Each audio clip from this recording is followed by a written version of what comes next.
السلام علیکم ورحمت الله. ملګرو د دې جنۍ خبرې واورئ، بیا سره څو خبرې کوم. تعلق مو څنګه جوړ شو؟ تعلق بس د ټیک ټاک د سیټ نه جوړ شوی. د ټیک ټاک د سیټ نه؟ ټیک ټاک سیټ نه جوړ شوی. د ټیک ټاک د سیټ نه تاسو تعلق جوړ شو، دا غي نه پس بیا تاسو مل ملاپ شو؟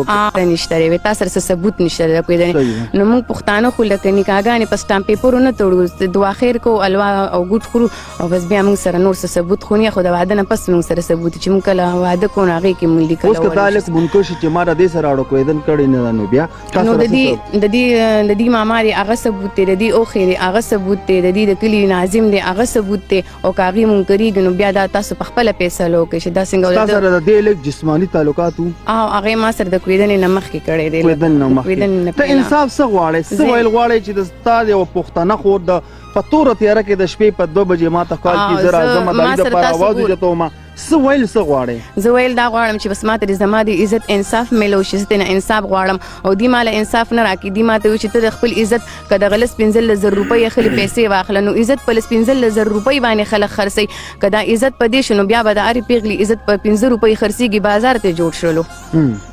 تاسو خپل پیسې لوکې لکه چې دا اوس دي ما سره خپل مور بیمار راغلی په دې روډ باندې ته یوازې ګوري ما سره سړی نشته. بالکل ملګرو تاسو خبرې واورئ چې د ټیک ټاک د وجې نه د فخور ژوند چې کوم دی هغه خراب شوی دی، اوس چې کوم دی پټانو په تحصیلونو ګرځي را ګرځي نو ټولو پښتنو ته زما دغه وړوکی غوندې میسیج، دغه وړوکی غوندې درخواست چې پلیز د دې ټیک ټاک او د دې لینډین او د دې یارانې او د دې دوستانې نه کلار شي.